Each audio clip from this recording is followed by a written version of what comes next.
In this first drawing, you see an iceberg. We're using it as a metaphor representing the conscious and unconscious mind. Notice that the unconscious mind is under the water, and it's also many times larger than the conscious mind. You can see ice fragments in the iceberg. In our metaphor, these fragments represent different aspects of your personality or different parts of you.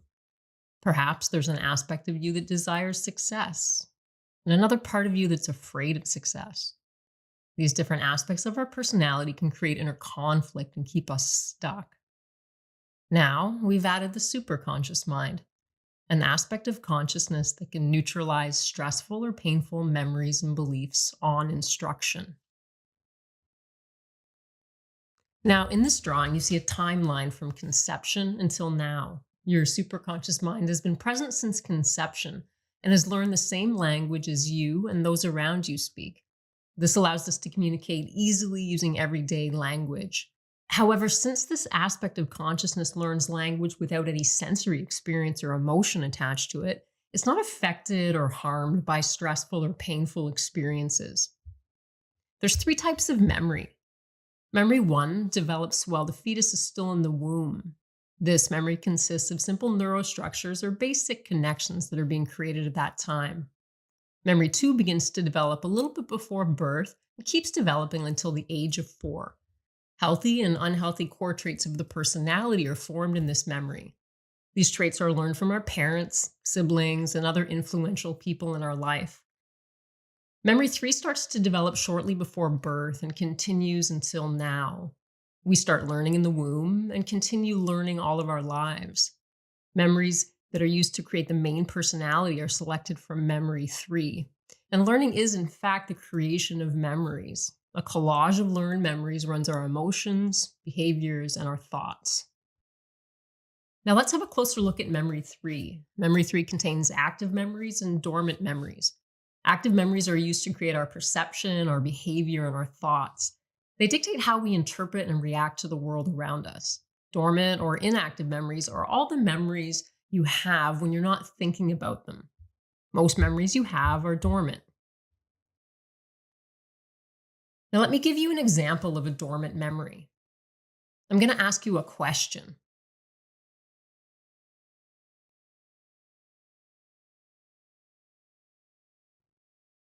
Notice that since I didn't ask you the question, you don't know what the answer is. In other words, the answer or dormant memory was not triggered. Now, how about if I ask you, when was the last time you rode your bike? Notice that you start to scan Memory 3 and the answer gets triggered into your awareness by the question. So you can see that when we trigger a dormant memory, it pops into our active experience. Dormant memories can be awakened or triggered into activity by what we see, hear, feel, taste, smell, perceive, and by other basic needs, such as hunger, love, and safety. This is important to know because sometimes we have to wake up or activate dormant memories for the superconscious mind to neutralize the stress attached to the memory. The superconscious cannot see or treat dormant memories if there's not at least a small amount in the active experience. Now, please note the dividing line, which is being labeled the dissociation process. It's the line between the conscious and the unconscious mind. Its job is to dissociate information that's not needed in the conscious mind by moving it into the unconscious mind.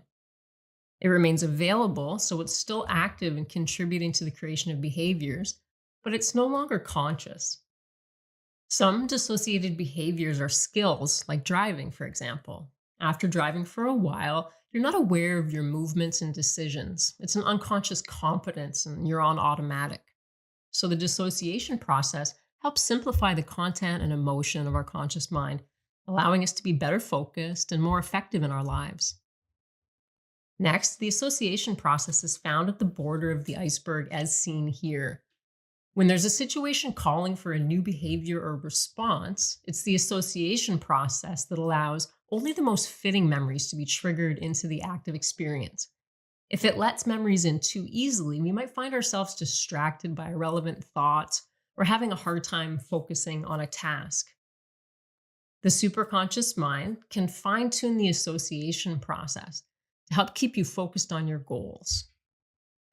In order to neutralize stressful or painful memories, we simply activate a memory or event associated with it and instruct the superconscious mind to neutralize the emotion at a rate that's safe and comfortable, neutralizing some emotion and then letting the system settle before neutralizing some more.